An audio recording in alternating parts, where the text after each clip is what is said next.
Muy buenas tardes con todos. Vamos a dar inicio al simposio sobre parto pretérmino, controversias. En primer lugar, agradecimiento a la Sociedad Peruana de Obstetricia y Ginecología por la invitación a presidir esta mesa sobre un tema de importancia mundial. Siempre es una preocupación para la madre, para los padres, para el especialista y para el neonatólogo, cómo viene el niño, cuándo se va a producir el parto, en qué condiciones van a ser y qué es lo que debemos hacer para conseguir, para lograr lo mejor para el recién nacido y para la madre. Hoy, en esta oportunidad, nos acompaña el doctor Víctor Aburto Loroño,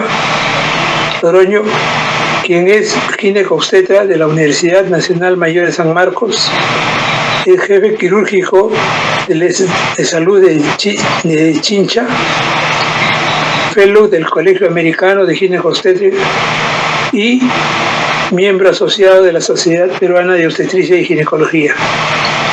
Doctor Aburto, le deseo lo mejor en su dirección. Buenas tardes, muchas gracias, doctor Treyes. ¿Se me escucha bien? ¿Se escucha? Sí, doctor Aburto, se está escuchando perfectamente. Bien. Ok, gracias. Buenas tardes. En primer lugar, agradecer a la Sociedad Peruana de Ginecobstetricia por la invitación a estar presente y moderar este simposio, que tal como lo ha dicho el doctor Treyes, es de suma importancia. Siempre la preocupación de si el bebé será o no prematuro, teniendo en cuenta que los partos prematuros o los bebés prematuros, el 35% aproximadamente de ellos van a morir en el primer año de vida, ¿no? Entonces es un tema siempre de actualidad y para ello tenemos un simposio internacional. En primer lugar, va a estar con nosotros el doctor Jimmy Espinosa. El doctor Espinosa es profesor asociado de Baylor College of Medicine, Houston, Texas. Es diplomado en medicina fetal de la Fundación de Medicina Fetal de Londres, Reino Unido, y es codirector del Centro Fetal del Texas Children's Hospital. Con ustedes dejo al doctor Jimmy Espinosa, dándole la bienvenida no solo a la patria, sino a este simposio. Como siempre, el tipo de exposición, 25 minutos, 5 minutos antes estaré avisando de él. Con ustedes el doctor Espinosa. Estimados doctor Juan Pedro Matsumura Casano, presidente de la Sociedad Peruana de Obstetricia y Ginecología, doctor Luis Mesa Santibáñez, secretario de Acción Científica, miembros de la sociedad, colegas y amigos. Nuevamente quiero agradecer por la oportunidad de compartir nuestras experiencias y agradecer a la Sociedad Peruana de Obstetricia y Ginecología por esta oportunidad. No tengo conflictos de interés con el contenido de esta presentación. Se ha definido de que el parto a término y pretérmino tienen muchas similitudes con respecto al mecanismo de la enfermedad. Y claramente hay evidencia de que hay una vía común del parto. Y la vía común del parto está basado en la activación del miometrio, en la activación del cuello del útero y una activación de la adhesiva. La activación del miometrio simplemente se evalúa con el monitoreo uterino y cuando hay un incremento de la actividad uterina se puede utilizar tocolisis. Cuando hay un acortamiento del cuello del útero, eso se puede demostrar utilizando ultrasonido y el tratamiento convencional es utilizar o el seclaje o la progesterona. Y cuando hay un problema de activación de la adhesiva, esta se puede evaluar con la presencia de la fibronectina fetal y se pueden utilizar antibióticos en algunos casos. Entonces, la forma como tradicionalmente se ha hablado del parto es a término, es simplemente una activación fisiológica de la vía común del parto, pero en trabajo de parto pretérmino, esta es una activación patológica. Pero ¿cuál es la evidencia de activación patológica en los humanos? Esto está basado en un estudio de histología en la placenta. Y esta es una demostración de los hallazgos de la placenta en fetos que han nacido de forma pretérmina. El 42% de ellos tiene evidencia de coriomionitis aguda. 20% de ellos tiene evidencia de lesiones vasculares placentarias. En alrededor del 20% hay una evidencia combinada de inflamación y lesiones vasculares. Y de forma interesante, alrededor del 13% hay una placenta normal y hay otras lesiones que no son tan importantes. El síndrome de parto prematuro está asociado a una serie de insultos, incluyendo infección, lesiones vasculares, sobredistensión uterina, insuficiencia cervical, problemas hormonales, hay evidencia de problemas inmunológicos. Pero algo también muy importante recordar de que la presentación del trabajo de parto puede ser con membranas intactas o membranas rotas, y cuando hay membranas rotas claramente hay la posibilidad de una infección ascendente. Cuando hay rotura de las membranas se vence una serie de barreras para que facilitan la posibilidad de una infección ascendente. Las bacterias que normalmente habitan en la parte vaginal pueden entrar a la cavidad amniótica, disecando las membranas, y eventualmente pueden ser ingeridas o aspiradas por el feto.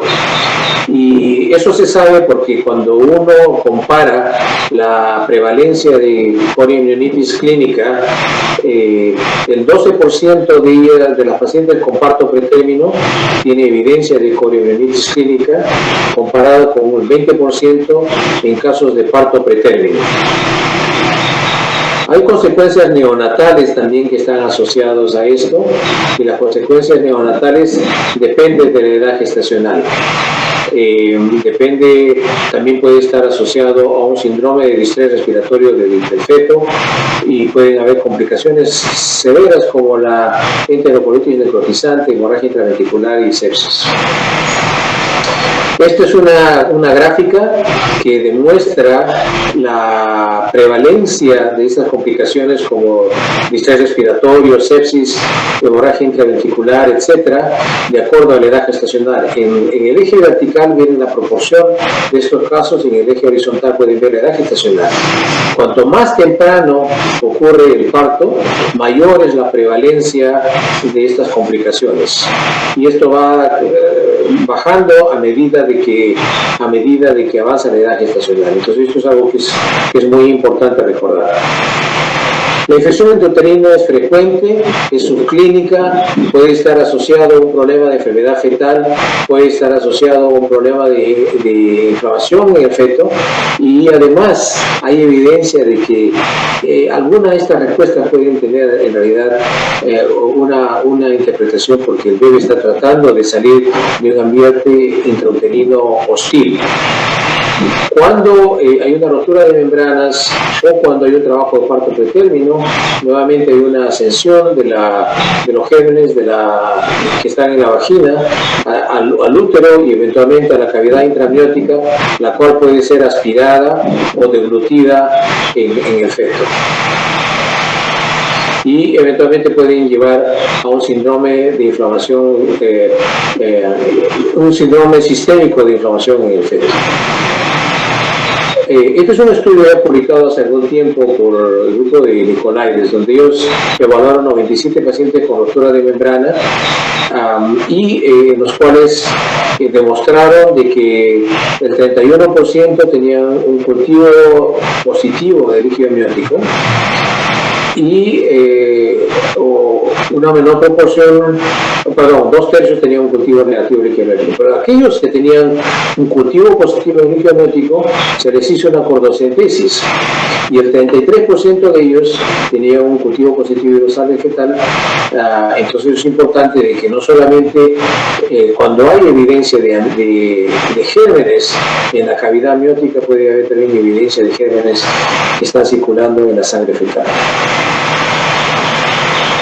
Y nuevamente es el estudio en el cual, en caso de ruptura de membrana, se hizo con la sentencia demostrando que un tercio de aquellos bebés que tenían evidencia de infección intramniótica con un cultivo positivo del líquido amniótico, tenían evidencia también de cultivo positivo de la sangre fetal, ¿no? Este es un estudio publicado por nuestro grupo hace ya algún tiempo, donde compararon la concentración de una citoquina proinflamatoria, que es la interleuquina 6, por encima de 6 picogramos de decilitro en aquellos bebés que tenían inflamación sistémica y aquellos que no tenían inflamación sistémica, en términos de parto. Aquellos que tenían una inflamación sistémica tenían un intervalo entre la cordocentesis y el parto mucho menor que aquellos que no tenían evidencia de inflamación intramniótica, de inflamación sistémica. Entonces acá se generó 3 grupos: aquellos bebés que no tenían evidencia de inflamación dentro del líquido amniótico y tampoco había inflamación en el bebé; aquellos que tenían inflamación en el líquido amniótico pero no en el bebé; aquellos que tenían inflamación en el bebé pero no en el líquido amniótico; y finalmente aquellos que tenían inflamación en ambas cavidades. Y ustedes pueden ver nuevamente el intervalo entre la cordocentesis y el parto.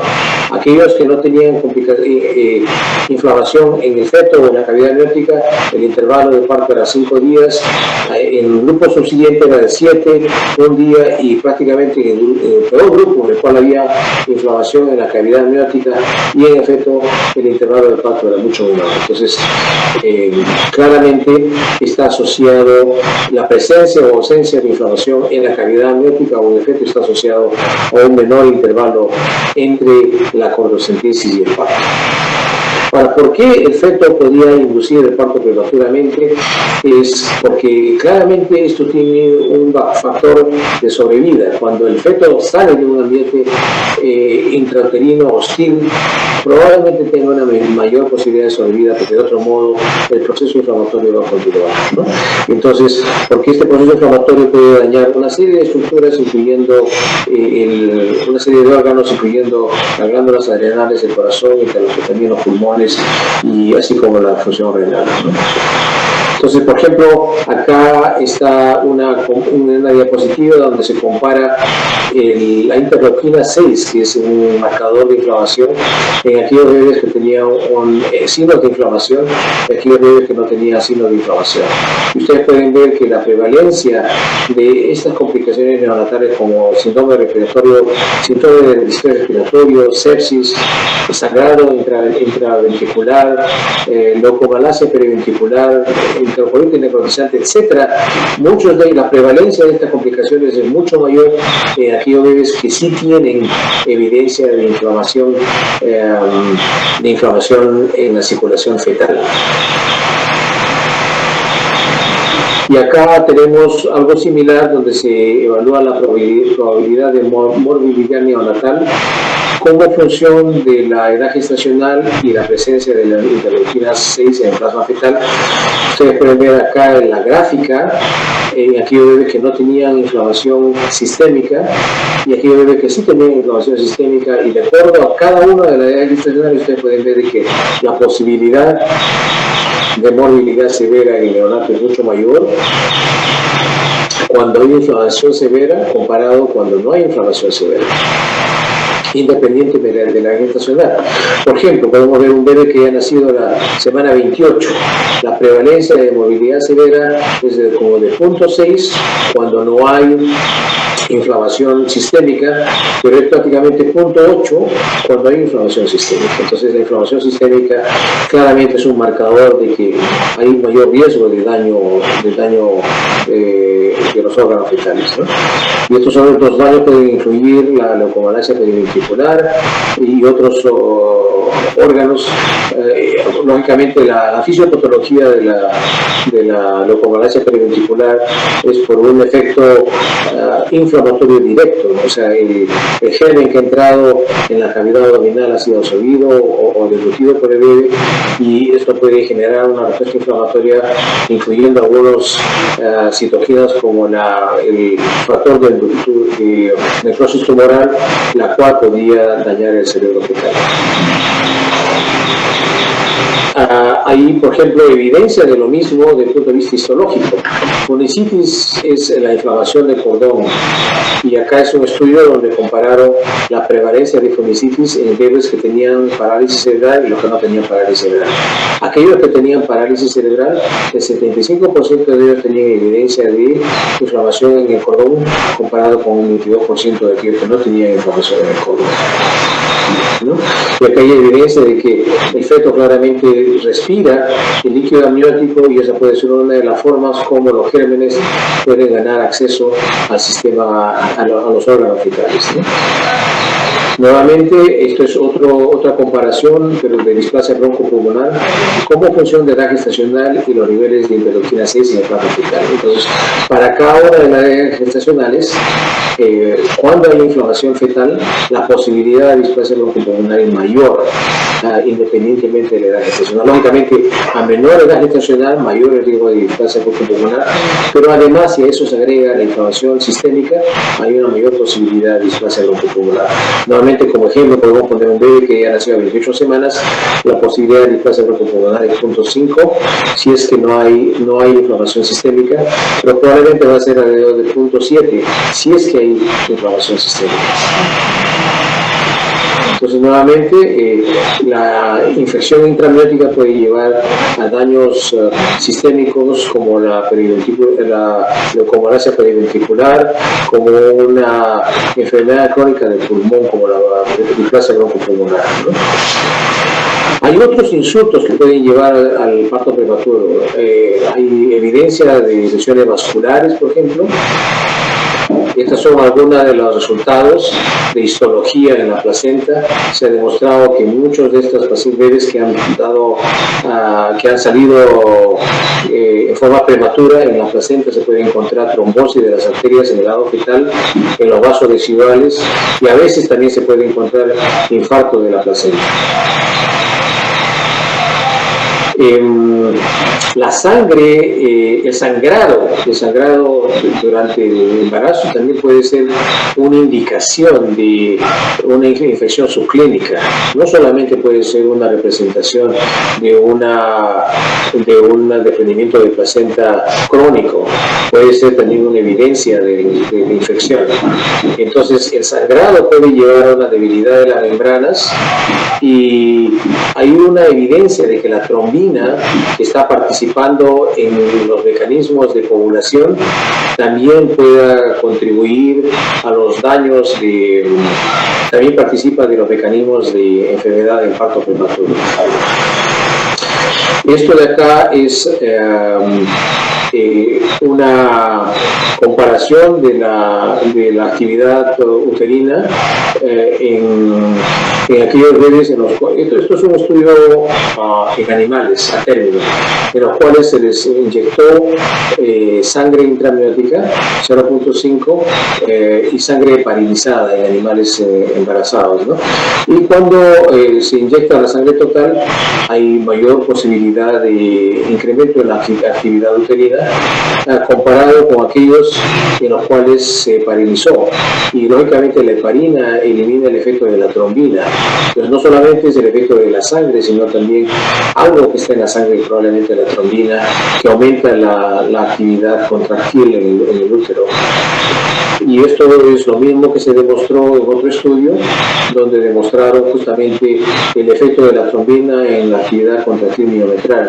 Acá este es un estudio en el laboratorio donde se puso pedazos de miometrio y se les expuso a diferentes niveles o concentraciones de trombina. Ustedes pueden ver acá que a medida que se aumenta la dosis de trombina, aumenta la actividad miometrial. Entonces, evidencia experimental nuevamente de que la trombina tiene un efecto en aumentar la actividad miometrial.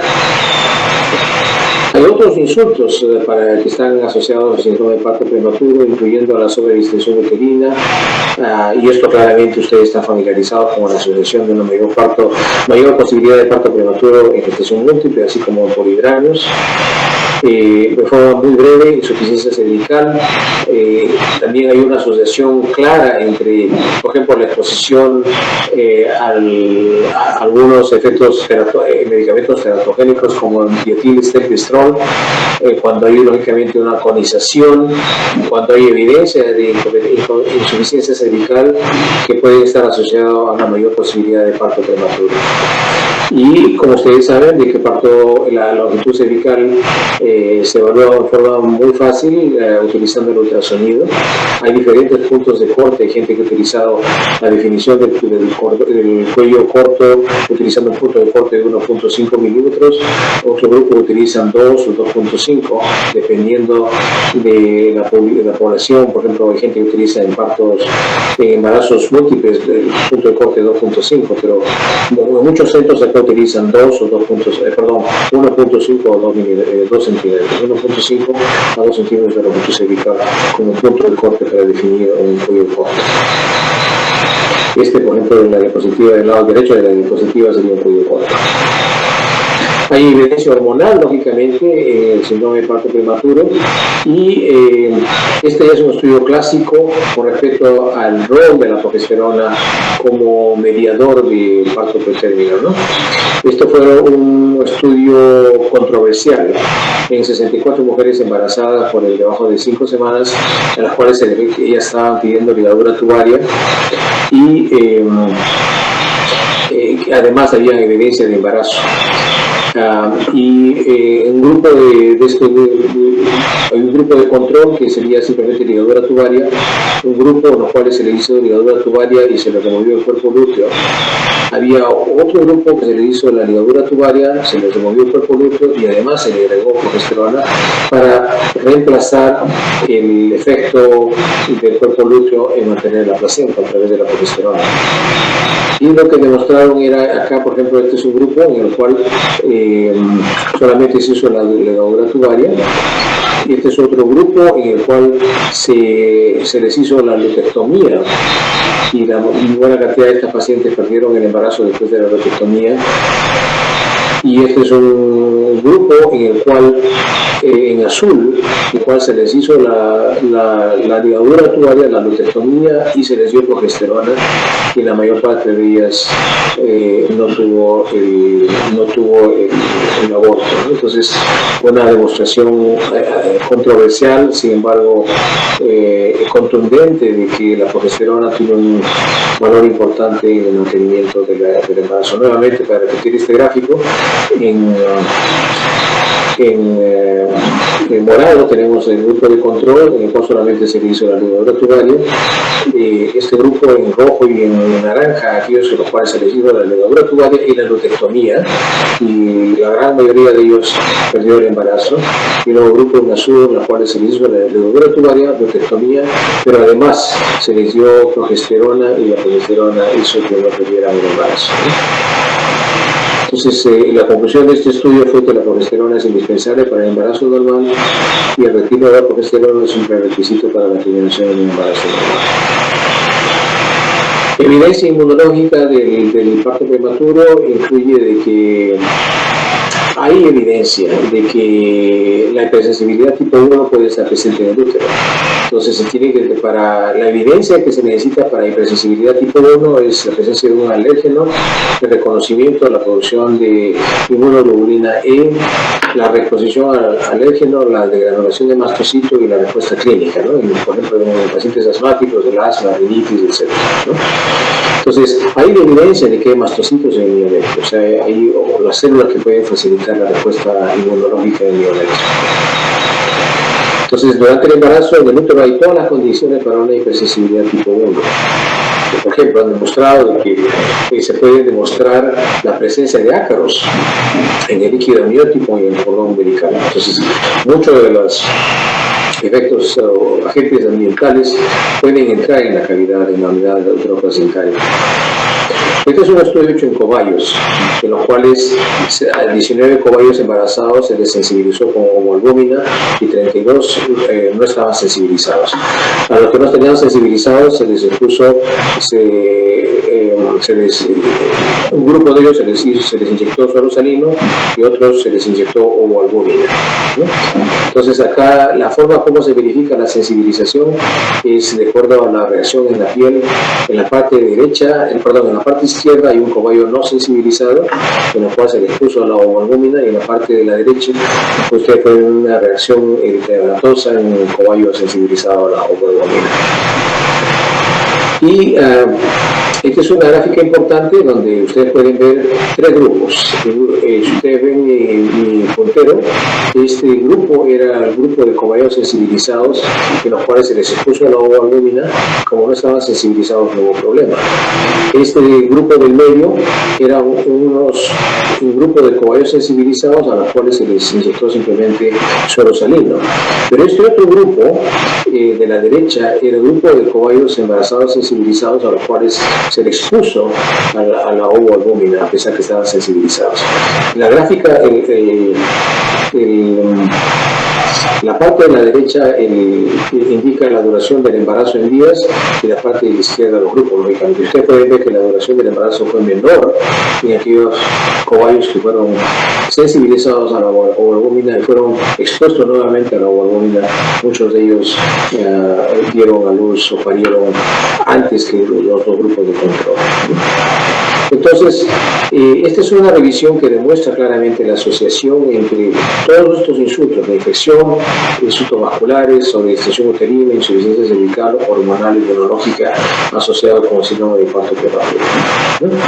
Entonces, en forma muy breve, hay formas para estratificar el riesgo de parto pretérmino. Hay una serie de evidencias de que el estado de la fibronectina fetal, a pesar que muchos centros ya no lo están utilizando, ¿no?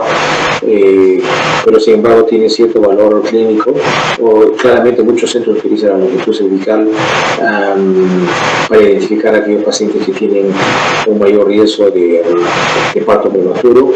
Hay muchos estudios grandes que no han demostrado el valor de la fibronectina o la longitud cervical, sin embargo se siguen utilizando particularmente para identificar a aquellos pacientes que puedan beneficiarse de la administración de progesterona en pacientes que tienen evidencia de cuello corto, ¿no?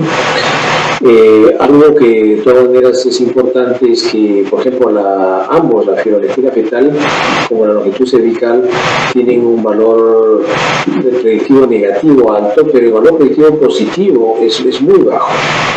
Entonces, cuando tienes un valor predictivo positivo muy bajo, vamos a exponer a una gran cantidad de pacientes que probablemente no van a tener el parto prematuro y que probablemente no se van a beneficiar de esta intervención. Entonces, es uno de los problemas en estas estrategias de tamizaje, donde hacemos mucho hincapié en el valor predictivo negativo, pero el valor predictivo positivo también es importante para elegir el método de tamizaje. Hay que recordar también de que más de la mitad de las pacientes que están hospitalizadas por trabajo de parto en realidad van a dar a luz a término. Entonces, y un tercio de estas pacientes, las contracciones femenines se resuelven espontáneamente sin ninguna intervención, ¿no? En general, los tocolíticos y esteroides no están indicados para el uso antes de la viabilidad neonatal, y el límite superior para el uso de agentes tocolíticos para prevenir el parto es de 34 semanas de gestación, ¿no? Y solamente quiero concluir de que el parto pretérmino es un síndrome que en múltiples procesos patológicos, que cada mecanismo de enfermedad está sujeto a interacciones genético-ambientales, que en muchos de estos casos el feto inicia el trabajo de parto como una estrategia para sobrevivir, porque si continúa la infección, lo más probable es que termine en una óbito fetal, y que es poco probable que un solo examen haga identificar a todos los pacientes en riesgo. Hemos hablado muy brevemente, a pesar de que no es mi tópico, sobre la fibronectina y el valor de la longitud cervical, y que es poco probable que una sola intervención ha de ser efectiva en prevenir todos los partos pretérinos. Gracias.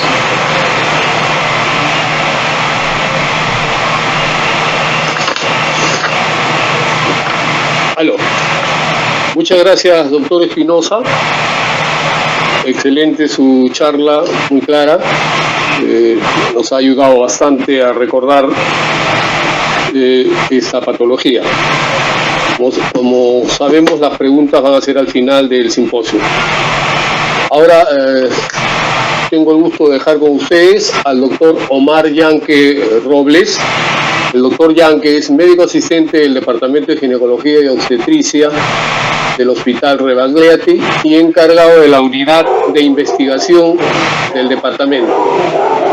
El doctor Yanque es miembro asociado de la Sociedad Peruana de Obstetricia y Ginecología, fellow del American College of Obstetricians and Gynecology y diplomado en investigación clínica en Harvard, y instructor BLS y ACLS para la American Heart Association. Con ustedes el doctor Omar Yanque, que nos va a tratar el tema amenaza de parto prematuro. ¿Realmente se puede prevenir? Doctor Yanque, queda usted a cargo de la ponencia.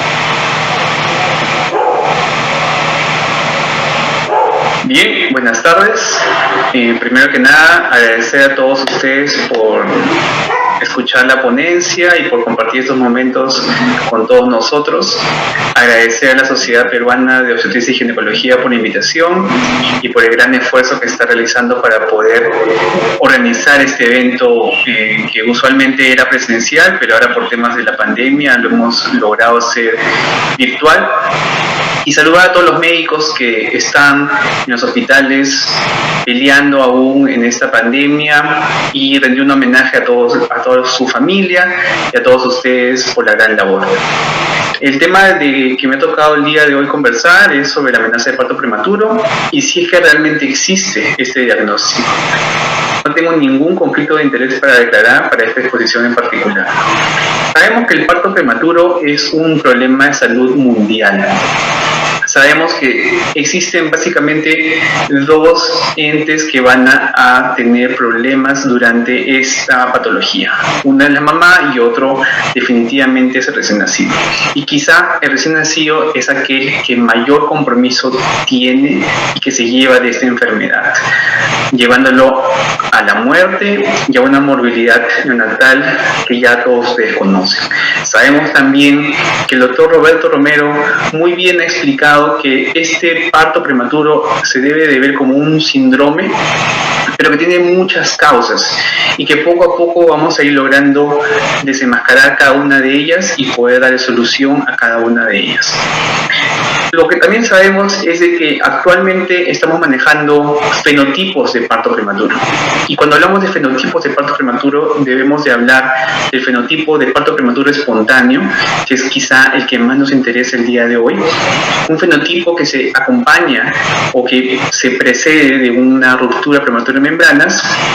Y un fenotipo iatrogénico que definitivamente tiene un motivo principal, que es para mejorar el pronóstico de la madre o el pronóstico del feto. Cuando hablamos del parto prematuro espontáneo y de su fenotipo, tenemos que ver todos los factores de riesgo. ¿Por qué? Porque al estar frente a un problema de esta naturaleza y tener frente a una paciente, si bien es cierto podemos manejarnos por guías, por protocolos, por lo que nosotros conocemos, pero también tenemos que tener en cuenta el tema de los factores periconcepcionales, obstétricos y asociados al embarazo que pueden influir de menor o mayor manera al desarrollo del parto prematuro. Normal, no existen pérdidas vaginales. Y al tacto vaginal tenemos un cervix blando, central y cerrado. La ecografía obstétrica nos arroja un ponderado fetal adecuado, un pozo adecuado y una placenta fúndica grado 2. Con este caso en particular, la pregunta es, ¿qué haría usted? ¿Le pediría un monitoreo? ¿Haría una longitud cervical? ¿Le pediría un hemograma, un examen de orina? ¿Solamente el examen de orina? ¿O le daría de alta a esta paciente porque considera que no tiene ninguna urgencia? Para poder responder estas preguntas y para poder enfocar bien el caso, debemos empezar por la definición de lo que es la amenaza de parto prematuro. Y acá ya empezamos con los problemas. Cuando uno busca definiciones de amenaza de parto prematuro y recuerda todo lo que ha aprendido y ve todo lo que cada día la literatura puede arrojar, va a ver que existen distintas definiciones de amenaza de parto prematuro. Por ejemplo, tenemos una definición que la toma como contracciones uterinas regulares de al menos una en 10 minutos, sin cambios cervicales o ruptura de membranas. Si vemos trabajos como el trabajo de Grobman, vemos que ya la define con números, es decir, más de 6 contracciones en una hora medidos por un tocodinamómetro externo y con dilatación cervical menor de 3 centímetros. Tenemos definiciones como la de Hirsch, que es al menos 3 contracciones uterinas regulares y dolorosas en un periodo de 30 minutos. Y tenemos definiciones como la de Keskin y colaboradores, en la cual nos dicen que al menos 2 contracciones uterinas cada 10 minutos por 60 minutos, asociados a cambios cervicales o una longitud cervical menor de 30. Y tenemos definiciones también muy laxas, como la del Colegio de Inglaterra, en la cual nos menciona síntomas de trabajo de parto es aquel cuadro clínico que se presenta como dolor abdominal sin evaluación clínica. Si uno evalúa a esta paciente y determina que no hay dilatación, entonces se puede determinar que es una sospecha de trabajo de parto prematuro. ¿Por qué? Porque tiene síntomas, pero yo ya he descartado que esté con un trabajo de parto establecido. ¿Y cuándo la RCOG define un trabajo de parto establecido? Cuando al menos tiene una dilatación cervical de 4 centímetros asociado a contracciones uterinas regulares. Entonces, viene a la mente la pregunta clásica: ¿importa la definición de amenaza de parto prematuro? Y la respuesta es muy clara. Claro que sí. El trabajo de SOI, que es el grupo del profesor Nicolaides, ya por el año 2005 realizó un trabajo prospectivo en el cual siguió 510 gestantes entre la semana 24 y la semana 33. Él definió amenaza de parto prematuro como aquella o aquel cuadro clínico en el cual se ven contracciones uterinas frecuentes y dolorosas, y solamente eso. ¿Cuál era la prevalencia en este estudio del parto prematuro dentro de los 7 días? Y la prevalencia fue un 8.4%. Es decir, en este estudio en particular, un 92% de pacientes no dieron a luz o no tuvieron el desenlace de parto prematuro dentro de los primeros 7 días. Entonces, ya nos da a entender una estadística importante. No todos los casos que acuden por una amenaza de parto prematuro van a desarrollar el parto dentro de los primeros 7 días. Pero si revisamos más la literatura, vamos a ver, por ejemplo, esta revisión sistemática que incluye 32 estudios con 5.355 gestantes, y vemos que dentro de estos estudios la misma prevalencia que habíamos visto en el estudio de SOI va a oscilar entre trabajos que reportan una prevalencia de un 1.8% a trabajos que reportan una prevalencia de 29%. Entonces, la pregunta del millón es: ¿importa la definición? Claro que sí importa, porque es en base a esa definición que ustedes van a lograr la prevalencia de parto prematuro en su población. Y esto es muy importante para lo que vamos a ir viendo poco a poco. Entonces tenemos 3 problemas hasta la fecha. No disponemos de una definición uniforme, y aquellas pacientes que mal catalogamos como amenaza de parto prematuro van a llevar a ser intervenidas de una manera innecesaria. Es decir, pueden recibir corticoides, pueden recibir de repente sulfato de magnesio, pueden recibir tocólisis, pueden estar hospitalizadas y aún así siendo de bajo riesgo. Y lo peor de todo, que solamente utilizando la parte clínica, es decir, de las contracciones uterinas, no podemos identificar qué gestante está en riesgo, o tiene un riesgo alto o tiene un riesgo bajo. Por lo tanto, la pregunta que cae de madura es: ¿se puede mejorar esta definición? Y la respuesta es claro que sí. Ya por el año 96, el doctor Iams desarrolló este trabajo prospectivo en el cual demostró que a menor longitud cervical, mayor probabilidad de parto prematuro. Y lo otro que también demostró es que la longitud cervical sigue menos mal una curva de normalidad. Es decir, que aquellos percentiles por debajo del percentil 10 definitivamente eran los menos comunes, y en segundo lugar se acompañaban de riesgos relativos más altos para el desenlace del parto prematuro. Por lo tanto, a la pregunta de que, ¿qué haría usted en el caso clínico que habíamos visto? Cuando se le preguntamos a los residentes, la gran mayoría, menos mal, respondió longitud cervical. ¿Por qué? Porque es la longitud cervical la única manera de poder estratificar a una paciente como de bajo riesgo para parto prematuro o como de alto riesgo. O en pocas palabras, poder definir con justa razón si esta paciente está en una amenaza de parto pretérmino o no lo está. Nosotros hemos venido desarrollando las guías de práctica clínica de trabajo de parto prematuro ya por el año 2018. Las guías las pueden encontrar en esta dirección y pueden encontrar una versión corta y una versión extensa. Nosotros hemos definido la amenaza de parto prematuro como aquella que tiene síntomas de labor de parto, y en este caso son contracciones uterinas. No hemos definido ninguna periodicidad ni nada por el estilo. Simplemente una paciente que acude porque presenta contracciones uterinas. El siguiente paso que nosotros debemos hacer es medir la longitud cervical. ¿Y esto para qué? Para poder catalogar a la paciente como de alto riesgo, de mediano riesgo o de bajo riesgo para parto prematuro. Y definitivamente, aquellas pacientes que tengan una longitud cervical por debajo de 15 milímetros son las verdaderas pacientes con amenaza de parto prematuro, por lo tanto, alto riesgo de parto prematuro durante las próximas 7 días, y deben de recibir la intervención que todos ya conocemos. Si ustedes leen la literatura, van a ver que no solamente la longitud cervical es un factor que va a mejorar esta definición, sino también se ha estudiado mucho el tema de la fibronectina fetal. Esta proteína se encuentra entre las membranas fetales y las membranas maternas, y el punto de corte que todos debemos de conocer es de 50 nanogramos por mililitro. Y esto se lo voy a explicar un poquito más adelante. Pero el uso por sí solo de la fibronectina fetal no nos ayuda en predecir el parto prematuro. Es decir, ustedes solamente con las contracciones uterinas y con la fibronectina fetal no les va a poder permitir diferenciar las pacientes que verdaderamente están con un riesgo alto de parto prematuro, y por lo tanto no debería ser utilizado de manera rutinaria en todas las pacientes. El único punto donde se ha demostrado un verdadero beneficio del uso de la fibronectina es en aquellas pacientes cuya longitud cervical se encuentra entre 20 y 30 milímetros. Esto, por ejemplo, es el esquema que utiliza el doctor Berghella en sus instituciones, y en la cual nos reporta que si la longitud cervical está entre 20 y 30 milímetros, entonces solamente ahí es que utilizan el valor de la fibronectina fetal. Si esa fibronectina fetal es positiva o más de 50 nanogramos, entonces va a ir a hospitalización y a recibir todas las intervenciones que ya conocemos.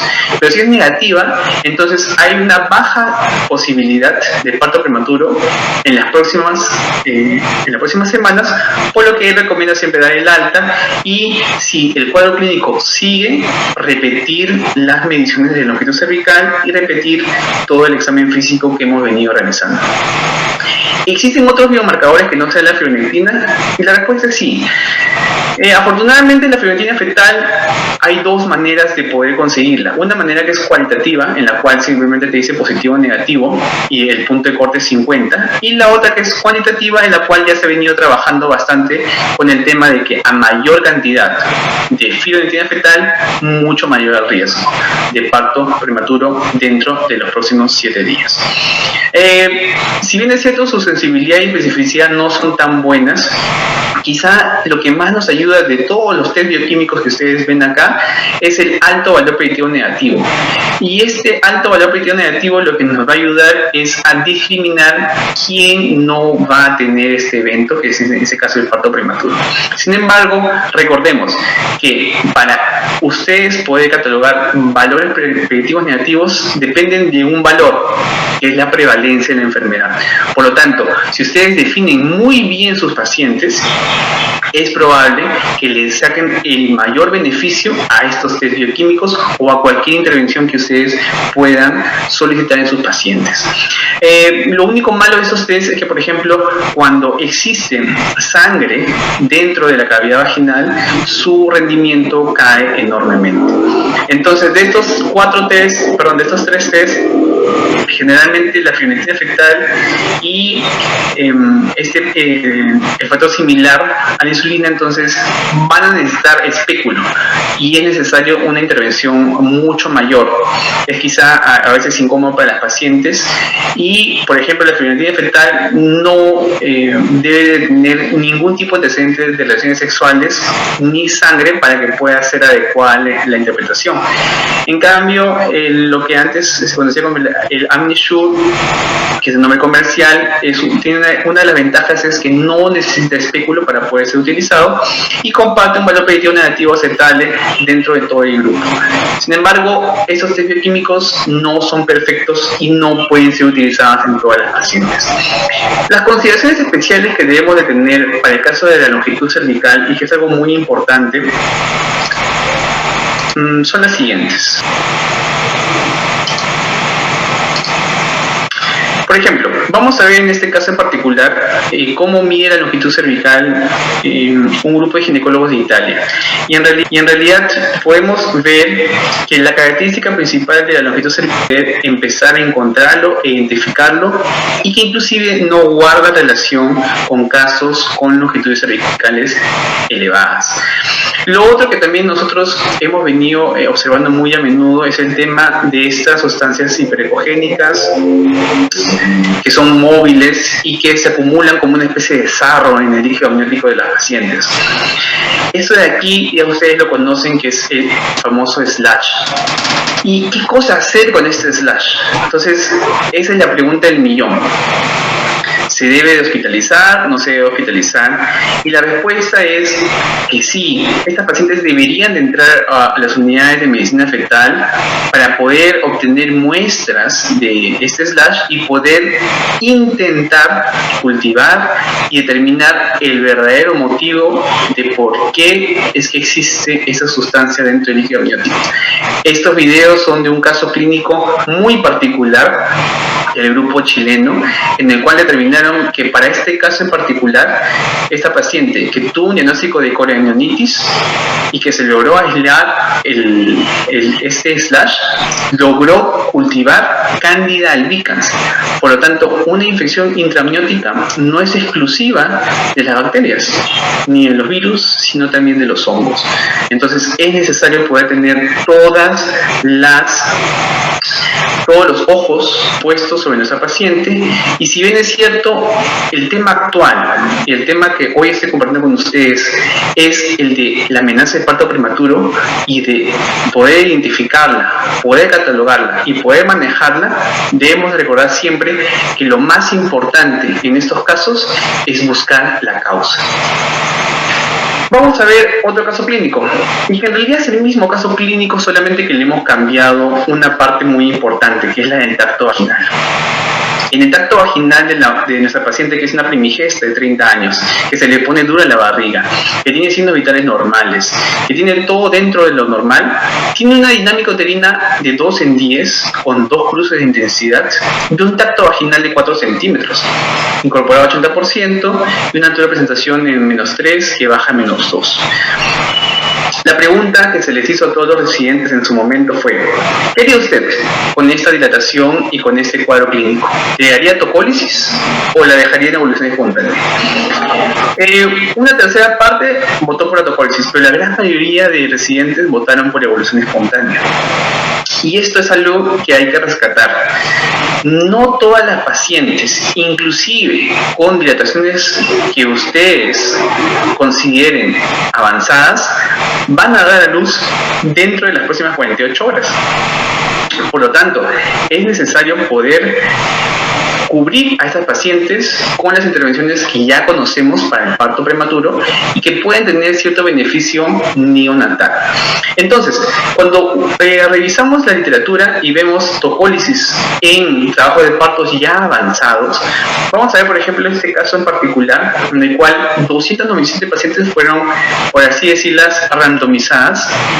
En realidad no fueron randomizadas, pero fueron, cada una fue para un brazo distinto, para un brazo sin tocólisis y para un brazo con tocólisis. Y el brazo con tocólisis dependió del médico tratante si le daba un tocolítico, si le daban 2 tocolíticos o si le daban 3 tocolíticos. Entonces, si ustedes ven los dos grupos de tocólisis y no tocólisis, todos eran en realidad muy similares, excepto únicamente por la dilatación. Definitivamente una dilatación en promedio de 6 centímetros, generalmente los médicos tratantes ya la dejaban a la deriva, entre comillas, ¿no? Iban para el grupo de no tocólisis. Y aquellas con dilataciones menores, que en promedio llegaban a los 5 centímetros, entonces ya iban para el grupo de tocólisis. ¿Qué se vio? Que miren, de los 64 casos que fueron a no tocólisis, es decir, a evolución espontánea, 5 de ellos dieron parto luego de las 48 horas. O sea, imagínense, un 8% de pacientes con dilataciones cervicales avanzadas no recibieron ninguna intervención, ninguna tocólisis, y este 8% dio a luz luego de las 48 horas. Entonces, debemos recordar que no todas las pacientes, inclusive con dilataciones avanzadas, van a desencadenar parto prematuro de inmediato.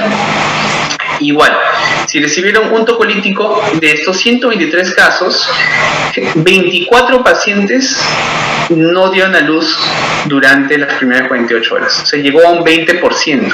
Definitivamente, el uso del tocolítico lo que sí demuestra es la prolongación del tiempo de latencia para el parto prematuro. Pero lamentablemente, uno de los scores y uno de los outcomes, que es lo que más nos importa, es la morbilidad neonatal. No hubo diferencia significativa en todos estos grupos. Entonces, vemos que el uso de tocolíticos definitivamente prolonga la latencia al momento del parto prematuro. Sin embargo, ya se sabe que no demuestra beneficio para los recién nacidos desde el punto de vista de morbilidad y mortalidad inmediata, que es algo que sí quisiera conversar con ustedes un poquito más a detalle. Rápidamente, cuando se les pregunta a los pacientes qué tocolítico deberían utilizar, la gran mayoría coloca uno más de la lista, ¿no? Es decir, están entre sulfato de magnesio, atosiban, nifedipino, pero definitivamente más de uno utilizaría más de un tocolítico. Por lo que cuando nosotros vemos los tocolíticos debemos de saber que todos los tocolíticos prolongan el tiempo de latencia, pero lamentablemente ninguno de ellos modifica lo que es la mortalidad neonatal. Eso es algo que es muy importante conocer. Y de todos los tocolíticos debemos recordar, por ejemplo, que de los inhibidores de la ciclooxigenasa, que es en este caso la indometacina, tienen sus contraindicaciones. No deben de ser utilizados en fetos de más de 32 semanas, ni tampoco por más de 48 horas. Todos los demás pueden ser utilizados, pero de preferencia, generalmente, y por la menor número o la menor tasa de eventos adversos, los calcios antagonistas deben de estar a la cabeza. Sin embargo, lo que no debemos de olvidar es que existe una intervención que no se va a ver su beneficio ahora, sino se va a ver su beneficio en 1 o 2 años, que es el sulfato de magnesio. El sulfato de magnesio es el medicamento de elección para disminuir lo que es la incidencia de parálisis cerebral en pacientes fetos prematuros. Debemos recordar que su RR es de 0.71, ¿ya? Para poder el outcome de parálisis cerebral, por lo que es muy importante poder utilizarlo. Nosotros en la guía práctica clínica lo estamos recomendando por debajo de las 30 semanas sí o sí, y por encima de la semana 30 y por debajo de la semana 34 es condicional a favor, porque va a depender de la condición y va a depender del método tratante. Definitivamente la mayor evidencia y la mayor fortaleza del beneficio del sulfato de magnesio está en aquellos fetos por debajo de 30 semanas. Es por eso que el uso de tocolíticos, si bien es cierto, no mejora el outcome de mortalidad neonatal, sí nos da tiempo para ese traslado o nos da tiempo para ese sulfato de magnesio que va a dar beneficio a futuro en nuestros neonatos. Muy breves palabras para el tema de gemelares. En realidad, si bien es cierto, la longitud cervical ayuda a predecir, es muy baja la evidencia y es muy bajo el beneficio de utilizar longitud cervical para determinar alto o bajo riesgo en trabajos de parto iniciales o amenazas de parto prematuros en gemelares, pero ya hay un estudio que es el más grande hasta la fecha en el cual determina cierto beneficio.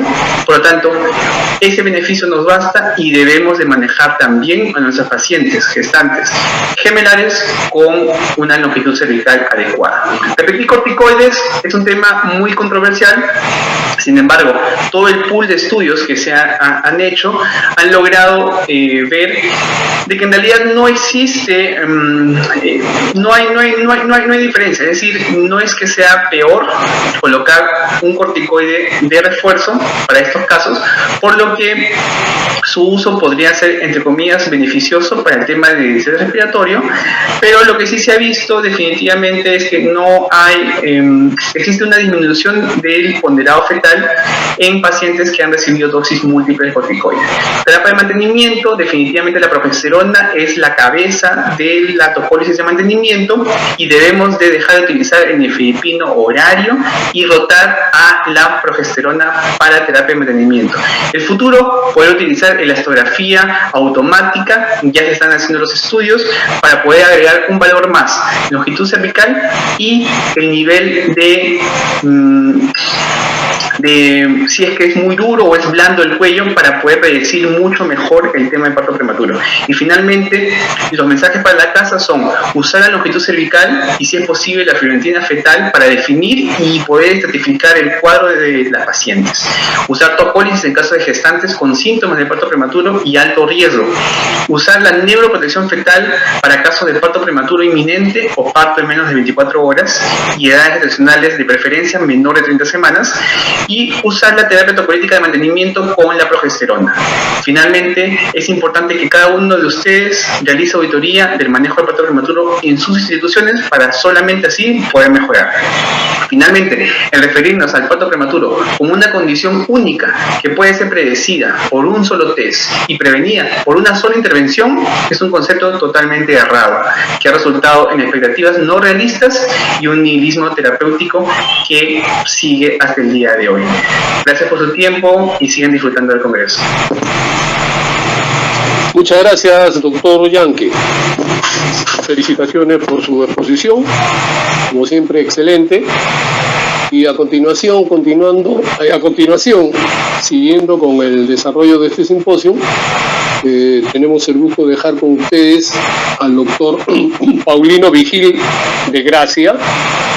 El doctor Paulino Vigil es past president de la sección Centroamérica del Colegio Americano de Ginecólogos, es past president de la Sociedad Panameña de Obstetricia y Ginecología y ex director científico de la Federación Latinoamericana de Ginecología y Obstetricia PLASOG.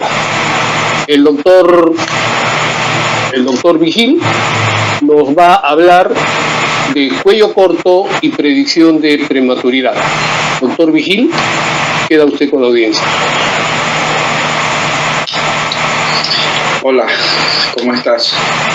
Un privilegio para mí nuevamente poder impartir esta conferencia contigo, con ustedes, esperando por supuesto que sea de tu agrado y tu beneficio.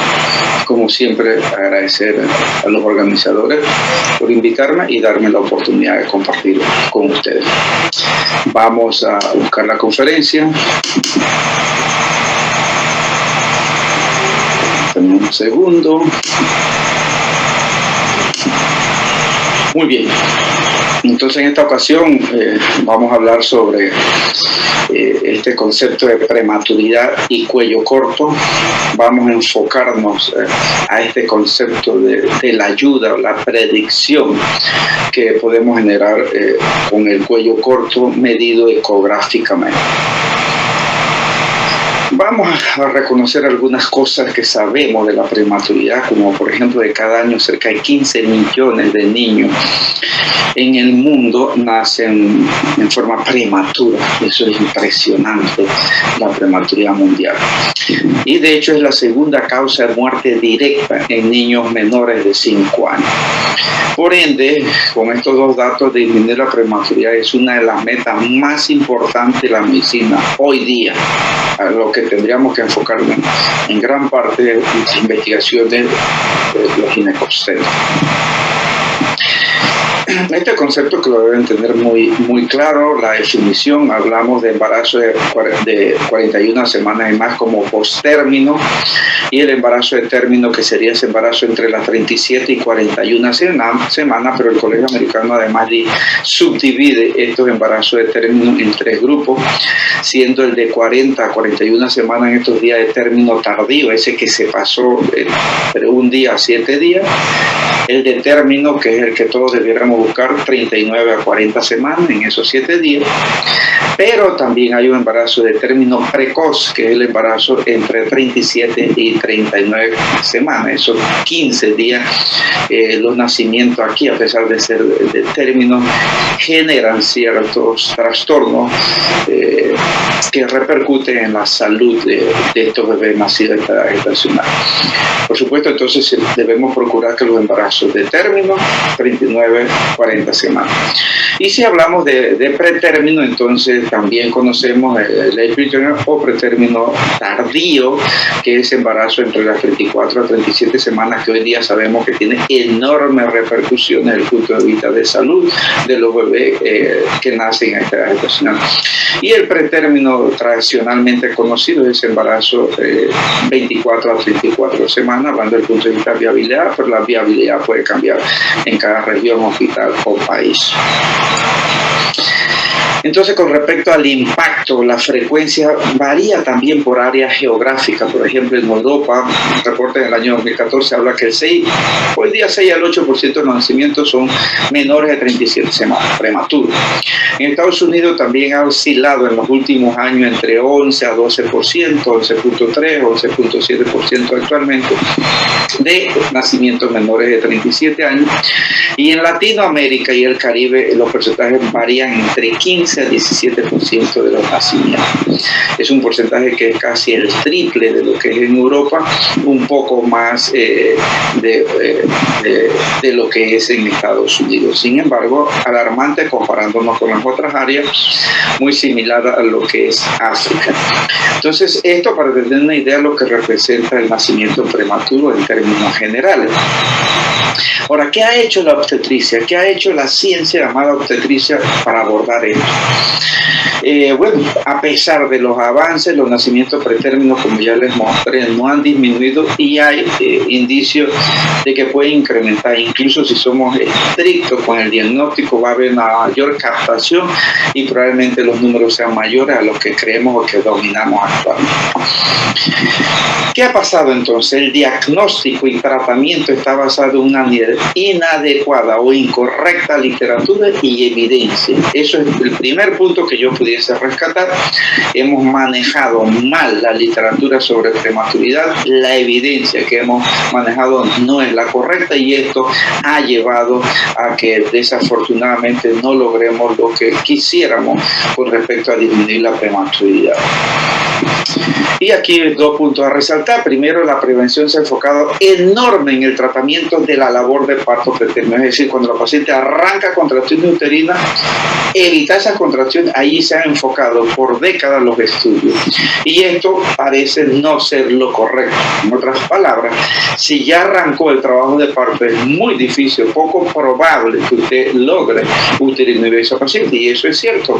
La gran mayoría de los partos prematuros se van a nacer, que son labor de parto real, se van a nacer en los próximos 7 días, la mayoría en las próximas 72 horas. El detalle es que a veces no hay el trabajo de parto como tal y hay una falsa labor de parto, tratamos esa falsa labor de parto, disminuyen las contracciones, desaparecen las contracciones, no se da el nacimiento y todos felices porque creemos que hemos actuado sobre una labor de parto. Realmente no hubo labor de parto, hubo un diagnóstico incorrecto aquí. Entonces, esto no ha disminuido el porcentaje prematuro, sin embargo es positivo el hecho de que nos da oportunidad al traslado y al uso de los corticoides. ¿Qué quiero decir con esto? Que captamos las pacientes en trabajo de parto, no las podemos autoinhibir, pero al captarlas nos da la oportunidad de trabajar con ellas mientras se dé el nacimiento desde el punto de vista de que vamos a administrar corticoides, que sabemos los beneficios del corticoide, y lo otro que nos permite llegar a una unidad o un hospital fetal, donde existe una mayor posibilidad de atención y de sobrevivir a este bebé, sobre todo una unidad de cuidados intensivos neonatales adecuada. A ver, entonces las causas, yo pudiese hablar de 4 grandes grupos. Iatrogénicas siguen siendo una de 4 nacimientos producto de intervenciones nuestras por el punto de vista materno, por el punto de vista fetal o ambos, como por ejemplo una preeclampsia severa. ¿Qué hacemos con una preeclampsia severa lejos del término o en el day preterm? Usualmente vamos a interrumpir ese embarazo, eso para dar un ejemplo. Los embarazos múltiples son cerca de un 20%, afortunadamente se ha disminuido en los últimos años, pero los embarazos múltiples, ustedes saben que va a desencadenar en su mayoría en prematuridad el trabajo de parto prematuro. Y digo, han disminuido bastante por el aspecto esto de la técnica de fertilidad, que se ha exigido un poco más al respecto. El 50% de los embarazos gemelares va a terminar prematuro, por supuesto que si son bicoriales, esto tiene mayor posibilidad de sobrepasar las 37 semanas, el resto no. Y los embarazos trillizos, si son 3, la posibilidad es casi un 90% de terminar antes de las 37 semanas o prematuro. Lo otro que sabemos como causa es labor de parto, arranca labor de parto, y aquí influyen 2 factores: 1, el cuello corto, y 2, el antecedente de prematuridad. Vamos a hablar específicamente del cuello corto, y también otra causa sería la de, aquí se sé, la ruptura prematura de membrana espontánea. Entonces, factores de riesgo, es importante también que conozcamos este tópico, aspecto. Las mujeres raza negra tienen 1.6 a 2.5 mayor posibilidad de prematuridad.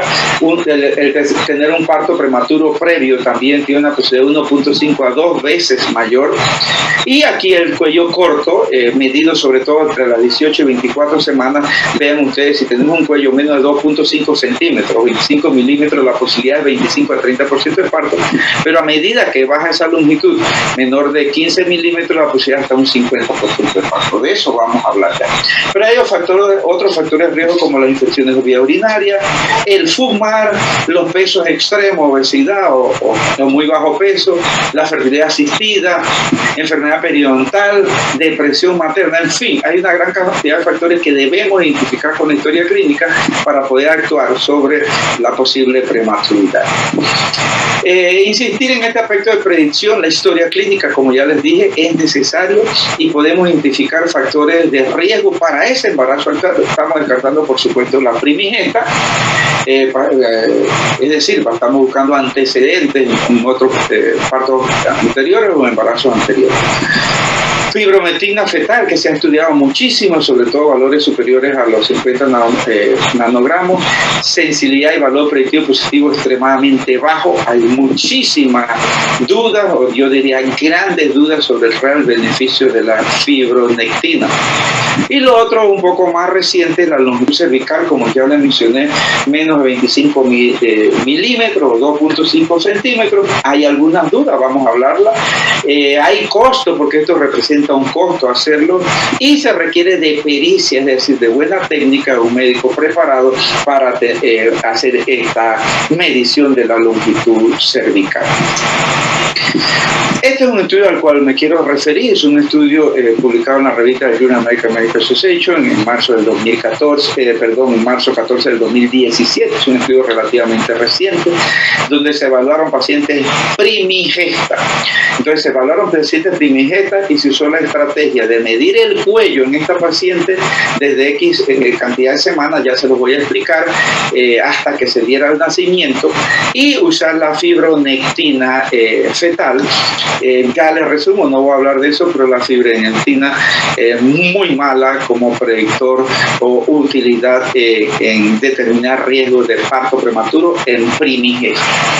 Pero vamos a enfocarnos a la longitud del cuello. Repito, pacientes primigestas, más de 8.000 pacientes seguidas midiéndose el cuello a diferentes edades gestacionales. Entonces vamos a ver lo primero. la longitud cervical del cuello menos 25 milímetros, menos 20 milímetros, medido entre las 16 a 22 semanas. ¿Qué pasó? Ya voy a explicar. Pero también medido posteriormente entre las 22 a las 30 semanas. ¿Qué pasó? Aquí principio del segundo semestre, aquí terminando el segundo trimestre, inicio del tercer trimestre, las mismas medidas. Veamos esto. Desde el punto de vista de sensibilidad, ¿qué es sensibilidad? La capacidad que tiene una prueba de diagnosticar enfermo, la capacidad de diagnosticar que se dé realmente eso, en este caso, esa enfermedad. En este caso vamos a hablar de nacimiento prematuro antes de las 37 semanas. Entonces, medir el cuello o tener el cuello corto, menos de 25 milímetros, predice, tiene una sensibilidad, más bien sensibilidad de un 8%. Esto es extremadamente bajo. Sin embargo, si el cuello es mayor de 25 milímetros, la especificidad es 98%. ¿Qué quiero decir aquí en estos términos de sensibilidad y especificidad? Que primero, si el cuello es más de 2.5 centímetros, medido a 16 a 22 semanas, la posibilidad de que se dé un prematuro es menos del 2%. Es muy baja. Sin embargo, si el cuello es menos de 2.5 centímetros, la posibilidad que se dé parto prematuro es solo un 8%. Muy baja. Entonces, puedo predecir con enorme posibilidad que no se va a dar un parto prematuro si el cuello es largo, pero si el cuello es corto, no es cierto que lo pueda predecir. Entonces, a esto hablo de un 8%. Y ya me va quedando una duda. Si hago longitud cervical medida en una primigenia de 16 a 22 semanas y el cuello es corto, el garantizar que esta paciente se va a parir es muy poco probable. Pero si el cuello es largo o más de 2.5 centímetros, la posibilidad que se dé un parto prematuro es solo 2%. Eso es extremadamente bajo. O sea, tengo un 98% de certeza que no se va a dar prematuro.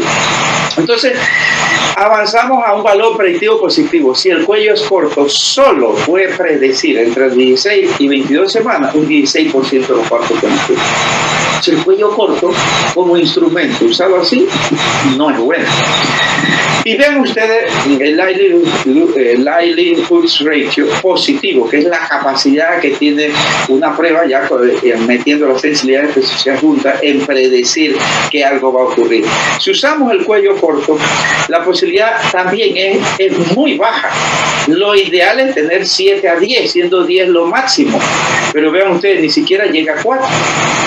Y el likelihood ratio negativo, que es la posibilidad de que realmente esté negativa esta paciente o que no se enferme la paciente, en el caso de que esté haciendo algo, determinando algo, debiera ser lo ideal 0.01. Aquí prácticamente es 1. O sea que no es un instrumento, según este estudio, en primigenia adecuado para predecir prematuridad. Ahora, ¿qué pasa si yo lo mido después? Ya terminando el segundo trimestre o empezando el tercer trimestre, 22 a 30 semanas, y predecir antes de la 37, digo antes de la 37. Vean que mejora los porcentajes, 23% de 8, 23%, casi que una de 4. Es decir, que si tengo el cuello corto, medido entre 22 a 30 semanas, la posibilidad que se dé un parto prematuro 35, menos de 37 semanas es una de 4. Mejora un poco, pero sigue siendo todavía un likelihood ratio positivo y negativo malo, inadecuado. Esto es lo que nos prueba este gran estudio de más de 8.000 pacientes primigenios, donde realmente no podemos demostrar o decir que medir el cuello y encontrarlo corto es predictor de parto prematuro. Pero sí podemos decir que si el cuello es largo, la posibilidad de parto prematuro es muy baja o nula. Ahora, ¿qué pasa si puedo predecir, ahora sí, menos de 32 semanas? Mucho más pequeño, a la misma edad gestacional. Entonces vean ustedes que prácticamente de nuevo 24% es 1 de 5, sí se puede predecir, pero estoy hablando de parto prematuro antes de las 32 semanas, ¿sí? Y la especificidad, que es decir, si el cuello es largo, que no se dé el parto prematuro, es muy, muy alta. Igual, valor predictivo positivo malísimo, y aquí sí, el likelihood positivo es muy alto, por lo tanto, ideal. Por lo tanto, vean ustedes cómo se mejora. Si yo mido una longitud de cuello entre 16 a 22 semanas, corto una de 4 mujeres, va a tener un parto prematuro menos de 32 semanas. Esto tiene muy buena utilidad, no así el Eiley-Lutz ratio negativo. Y si me voy ahora a medirlo y estoy midiendo el cuello entre 22 y 30 semanas, el usar 2.5 centímetros, vea usted, y predecir antes de la 32, muy prematuro, es 50%. Genial. Entonces, sí me ayuda el cuello corto para predecir prematuridad, sobre todo de mayor utilidad, menos de 32 semanas, insisto, sí me ayuda un porcentaje no ideal, pero bastante, con de nuevo un Eiley-Lutz ratio positivo muy bueno y el negativo malísimo. Entonces, ¿yo qué puedo decirles con estas dos diapositivas? Que en este estudio en Primigesta, medir el cuello corto entre las 16 a 22 semanas, realmente para predecir prematuridad te puede ayudar en nacimiento menos de 32 semanas, pero no te va a ayudar en predecir embarazo menos de 37 semanas. En cambio, cuando medimos un poco más tardío esto, entre 22 a 30 semanas, y encontramos cuello corto entre 22 a 30 semanas, la posibilidad de un parto prematuro antes de las 30 semanas es un 50%, 52%, es mucho más alto. Es decir, que puedo predecir la mitad de los partos prematuros que se van a dar antes de las 32 semanas si encuentro un cuello corto medido entre las 22 a 30 semanas. ¿Ok? Entonces veamos dónde estaríamos haciendo el screening ya muy avanzado en el embarazo. ¿Qué ha hecho o qué dice Cochrane al respecto? Bueno, la Universidad Cochrane y aquí Berghella y Sacón han hecho una revisión sistemática muy reciente, del 2019, septiembre del 2019, donde han evaluado los estudios, sobre todo los estudios aleatorizados, controlados aleatorizados, para ver la utilidad del cuello corto en predecir prematuridad. Lastimosamente, este estudio tampoco, esta revisión sistemática tampoco nos llega a probar lo que queríamos, pues hay limitado datos o conocimientos sobre este tipo de estudios. Se requiere más estudios y sí, si el cuello es corto, por lo menos nos va a dar un tiempo de actuar al menos unos 4 días. Insisto, si analizamos el estudio que vimos en Primigesta, entre las 22 y 30 semanas encontrar un cuello menor de 2.5 centímetros es alto predictor de nacimiento antes de 32 semanas de embarazo, no hacia las 37 semanas. Por supuesto que se requiere mucho más estudio para ser consistente o para ser más serio en esta recomendación. Entonces es una pena porque en estos momentos no tenemos estudios que nos validen la importancia del cuello corto. A ver, muchas pacientes tienen cuello corto y no se va a parir prematuramente. Lo peor es, y es donde viene la parte importante, que pacientes con cuello normal o más de 2.5 centímetros se van a parir prematuramente, ¿sí? Y esto entonces es algo que nos dificulta a nosotros desde el punto de vista de usar este instrumento. Ahora, yo lo veo en la parte positiva. Si el cuello es largo, más de 2.5 centímetros, la posibilidad de prematuridad es muy baja independientemente de la edad gestacional. Entonces es un instrumento que nos ayuda para decir, al menos esta no tiene posibilidad de parir. Sin embargo, el que usted encuentre entre el cuello corto no es un predictor, como creemos, de parto prematuro. Va a ocurrir en muchas pacientes que van a evolucionar como si nada, teniendo un cuello corto, y sí hay pacientes que se van a parir. Entonces, ¿qué pasa? Hay que seguir investigando. Hay que reportar estudios de mayor calidad, evaluando pacientes multíparas, nulíparas, comparándolas a través de evaluaciones y sobre todo, ideal serían estudios controlados aleatorios, pacientes de embarazos múltiples. Esta es una herramienta que debemos realmente estudiarla más y ver si nos brinda algún beneficio. En estos momentos se está usando muchísimo, pero hay limitada evidencia para sustentarlo como tal. Vean esta información, también interesante. Esto sale del estudio en pacientes nulíparas, usando como aterrizaje screening un cuello de 2.5 centímetros, 25 milímetros o menos de longitud cervical desde el punto de vista de ultrasonido transvaginal, hecho a las 16 o 22 semanas. Como se hace para indicar progesterona, por ejemplo, todo el mundo lo hace, empieza el cuello corto y empieza a indicar progesterona. Ok. Si lo hacemos de esta forma, se identifica solo el 8% de los partos prematuros. O sea, que usted me dice que va a hacer medición de longitud cervical 16 a 22 semanas y encuentra el cuello menos de 2.5 centímetros y va a actuar con progesterona o con cualquier droga que se hubiese, usted solo va a captar el 8% de los partos prematuros. ¿Qué quiere decir esto? Que el resto, el 92% de los partos prematuros, usted no lo está captando. Eso es lo que quiero que veamos la información, ¿sí? No lo estamos captando y se van a dar. Y con cuello corto y con cuello normal o largo, o más de 2.5 centímetros se van a dar. Entonces esta estrategia nos ayudaría solo a captar un 8%. ¿Dónde está el otro 92%? No lo podemos captar con cuello corto. Y esto aquí es el famoso NNT, número necesario de pacientes a tratar o a captar para disminuir una complicación. 247 ultrasonidos habría que ser para identificar una paciente de cuello corto menos de 2.5 centímetros entre 16 a 22 semanas. Imagínense ustedes la cantidad de gasto de hacerle a 200, casi 250 pacientes ultrasonidos para encontrar y evitar un parto prematuro usando la longitud cervical. Desde el punto de vista de salud pública, muy cuestionable. Y si usamos el concepto de menos de 15 milímetros, que es aún mayor posibilidad de parirse, se necesitarían hacer 680 ultrasonidos para identificar un parto prematuro. Muy difícil sustentar esto desde el punto de vista de salud pública. Entonces, por costoso, hacerle a 250 pacientes ecografía para captar un parto prematuro. Estrategia de salud pública. O hacérselas a 680 pacientes que capten menores de 15 milímetros para prevenir un parto prematuro. Hacérsela, insisto, a 680 pacientes por temperatura. Desde el punto de vista de costo, muy costoso. Y lo otro es que necesitamos gente experta haciendo esto porque hay que preparar. Entonces eso es la conclusión a lo cual llegan estos investigadores.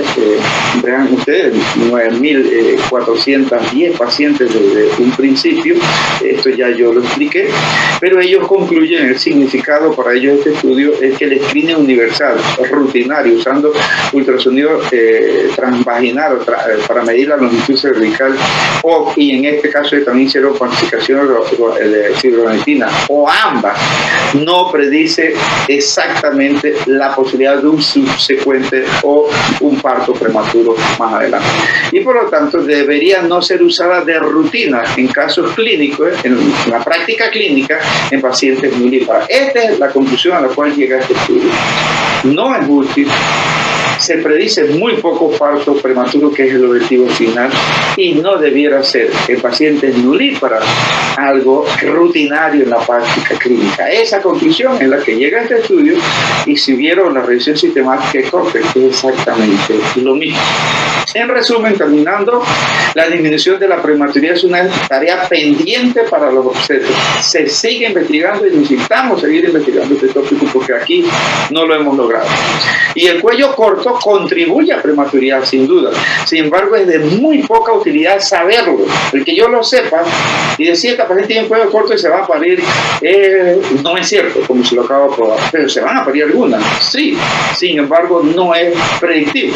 Entonces tiene mayor predicción a corto plazo, es decir, un cuello corto, por ejemplo, como se lo mostré, entre 22 a 28 a 30 semanas, predice con mayor exactitud un parto prematuro antes de las 32 semanas que hacerlo entre las 16 a 22 semanas. Ese es otro tópico que tenemos que analizar muy bien. Por lo tanto, sí que una tarea pendiente con esto del cuello corto.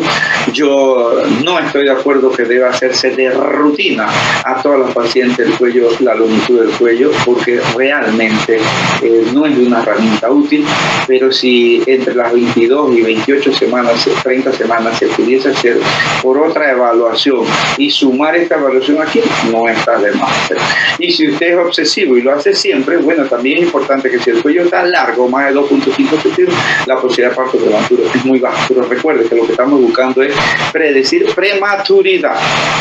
Muy bien, jóvenes, un mensaje de nuestro amigo Alberto Manferrer: cuando abandonas o descuidas de enseñar al que no sabe, cometes un pecado tan grande como si negaras el pan al que tiene hambre.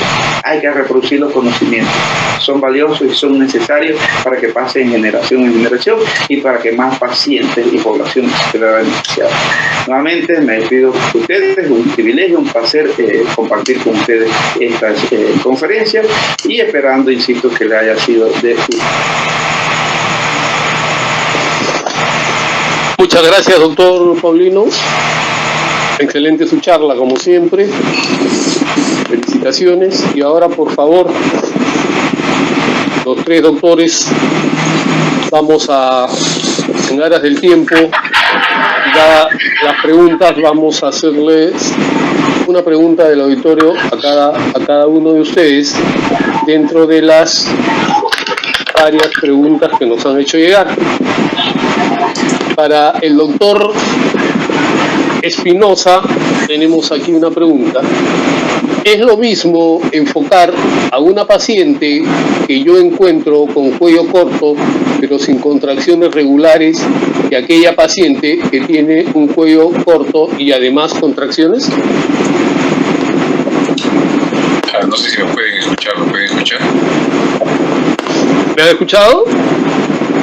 Sí, me pueden escuchar, lamentablemente estoy manejando, pero sí escuché su pregunta. ¿Me pueden escuchar ustedes? Yo sí lo escucho. ¿Le repito la pregunta, doctor Espinosa? No, yo le escuché, le entendí. Ya. Me disculpan nuevamente porque estoy manejando, pero no, es muy importante. Definitivamente la definición de parto prematuro es un acortamiento, cambios en el cuello y contracciones uterinas regulares. Claramente el doctor Yankee ya lo clarificó. Son dos poblaciones diferentes. Un cuello corto y claramente el doctor Paulino también indicó el valor de identificar un cuello corto y cómo el problema que tenemos con esta estrategia de tamizaje es de que tiene un valor predictivo positivo muy bajo.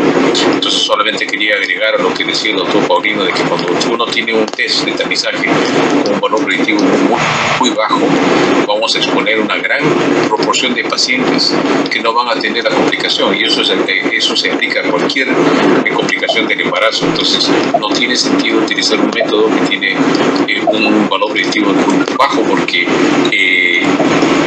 vamos a exponer una gran proporción de pacientes que de otro modo no se deberían beneficiar con esa intervención. Entonces, para responder la pregunta, no es lo mismo, son dos poblaciones diferentes. Un cuello corto, asintomático, sin contracciones, claramente tiene un mayor riesgo de parto prematuro, pero el valor predictivo positivo es bajo. El trabajo que generalmente nosotros comentamos es el que publicamos ya hace algún tiempo con la doctora Hassan, con el punto de corte que utilizamos era 1.5 centímetros, y los resultados son muy similares a los que el doctor Paulino dijo, que el valor predictivo positivo de esa longitud con un cuello de 1.5 centímetros está bien el 50%.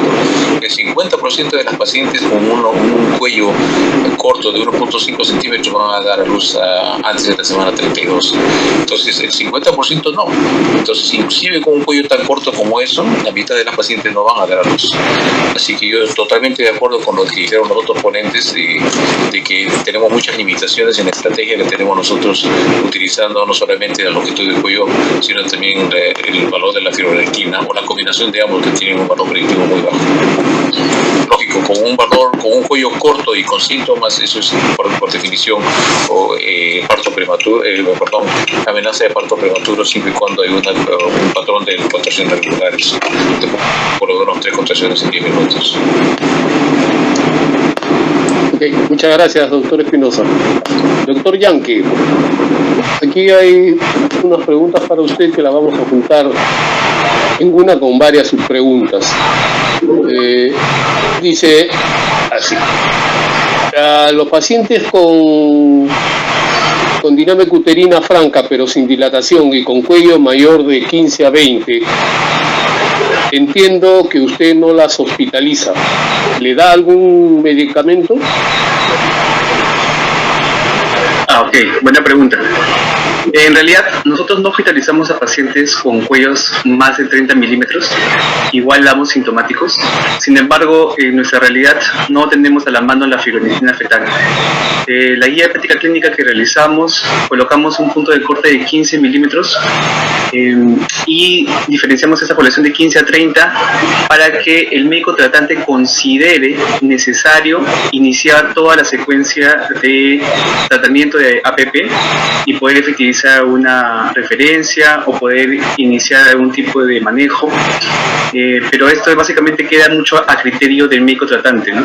Nosotros consideramos que en provincia o en lugares donde no se cuenta con una unidad de neonatología, deberían ir por el lado más seguro, que es tramitar la referencia hacia el nivel superior. Sin embargo, en lugares como los nuestros, donde sí contamos con unidad de neonatología, lo que generalmente hacemos es damos sintomáticos a la cabeza. A la cabeza damos AINES, podemos hidratar, podemos dar progesterona, en algunos casos podemos dar tocolíticos, pero de muy corta acción y de rápida evaluación como el nifedipino, pero luego de las 4 o 6 horas volvemos a reevaluar a la paciente. Si la paciente sintomatológicamente continúa, entonces volvemos a medir el cuello uterino. Sin embargo, si la paciente en este caso refiere que ya no tiene clínica y vemos una mejoría aparente en la paciente, entonces simplemente le damos de alta, pero siempre lo que estamos buscando ahora último es incidir mucho en la consejería que se le da a la paciente. Es decir, si la paciente nota que el cuadro clínico vuelve, la paciente debe de volver a la emergencia y debemos de volver a evaluarla y volver a recapitular todas las longitudes cervicales que se le ha ido haciendo a la paciente. Si tuviésemos en realidad la fibronectina fetal, sí la usaríamos y cambiaríamos un poquito el esquema de 20 a 30 para poder utilizar la misma. Yendo por el mismo tema, ¿en qué dosis y cuánto tiempo se debe usar el sulfato de magnesio? Generalmente los estudios, la gran mayoría de estudios han utilizado 4 gramos. Los 2 únicos estudios que utilizaron 6 gramos fueron los del BIM y fueron de Rose en 2005.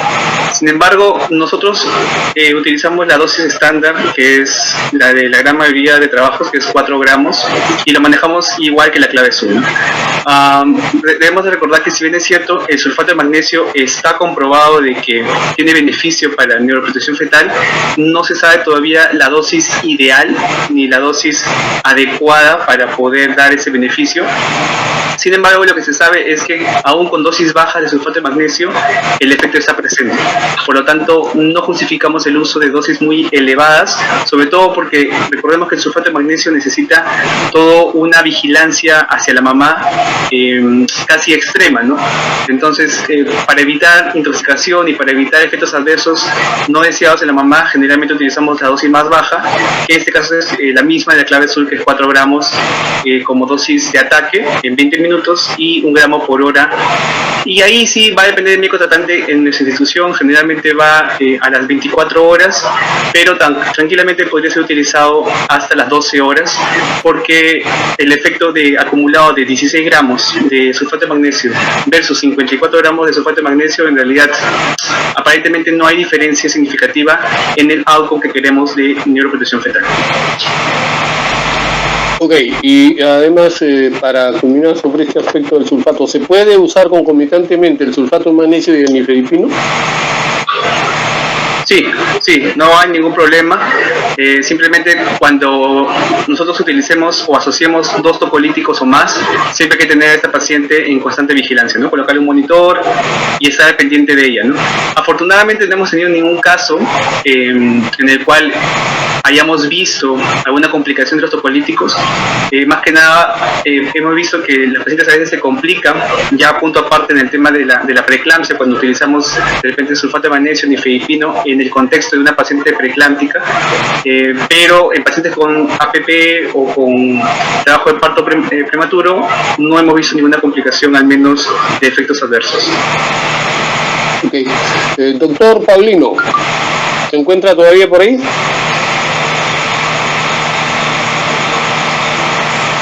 Doctor Paulino. Parece que hemos perdido la comunicación con el doctor Paulino. Teníamos dos preguntas que podrías absorberlas también el doctor Yankee. Primero dice, ¿en qué momento se debe hacer la medición cervical? Bueno, con respecto a la exposición del doctor Paulino, el doctor Paulino, como bien indicó, lo que él nos explicó era el tema de predicción de parto prematuro en pacientes asintomáticas. La ISUOG y todas las grandes sociedades del mundo cumplen en comunicar de que la longitud cervical para dicho fin debe ser evaluado durante la ecografía morfológica, ¿no? Que es alrededor de las 20 a 24 semanas. Y es así donde se ha demostrado su valor predictivo, aunque como estrategia de salud pública no la ha demostrado todavía. Okay. Una última pregunta para acabar con ustedes, no sin antes agradecerles no solamente lo excelente de su exposición, sino el haberse ceñido estrictamente al tiempo que nos han dado.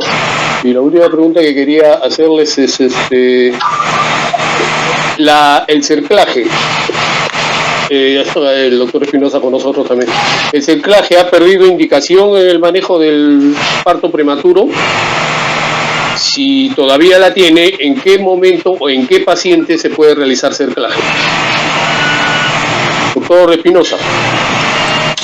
Bueno, históricamente había mucha controversia porque había publicaciones a favor y en contra de esto, ¿no? Y yo recuerdo mucho cuando estaba entrenándome con Kipros en el Reino Unido, él publicó un primer papel indicando el valor de cerclaje en la prevención de parto pretérmino y un papel subsecuente como 2 años después del mismo grupo publicó lo opuesto, ¿no? Y así lamentablemente ha ido en este péndulo de ir y venir. Claramente hay muy pocos estudios randomizados al respecto, pero hay un estudio randomizado ya bastante antiguo en el cual evaluó el valor de cerclaje en pacientes con insuficiencia cervical aguda y en la cual claramente ha demostrado de que tiene valor. Ahora hay una revisión sistemática que fue publicado por Roberto Romero y Conde Agudelo hace poco, donde hicieron una revisión sistemática de estudios randomizados donde comparaban progesterona versus cerclaje y demostraron que también en pacientes con historia de parto pretérmino, cuello corto, el cerclaje y la progesterona eran igualmente eficaces. Entonces yo creo que como siempre, cualquier intervención tiene que tener la eficacia de la intervención, tiene que tener con la selección del paciente adecuado, la paciente que puede beneficiarse. Ahora, hay un estudio que quisiera comentar, ya hace algún tiempo fue publicado en la revista del American Journal of Gynecology, que fue un estudio fascinante y que no creo que haya sido replicado nuevamente. Este es un estudio hecho por Sakai, me acuerdo mucho, en japonés, en el cual ellos demostraron el beneficio de cerclaje en la presencia o ausencia de inflamación cervical. Lo que ellos hicieron fueron determinar la concentración de citoquinas, que me parece que fue la interleuquina, una de las interleuquinas, no recuerdo, creo que era la interleuquina 8, la medición de la interleuquina como un marcador de inflamación en el fluido vaginal. Y ellos estratificaron de acuerdo en pacientes con cuello corto y demostraron de que aquellas pacientes que tenían evidencia de inflamación cervical, el cerclaje más bien era totalmente empeoraba el pronóstico, pero aquellas pacientes que no tenían evidencia de inflamación cervical basado en la medición de esta citoquina proinflamatoria en el fluido cervical, sí se beneficiaron. Entonces yo creo que nuevamente es la selección de los pacientes y seguramente que hay métodos que pueden ayudarnos a identificar qué pacientes se pueden beneficiar de esta intervención o cuáles no.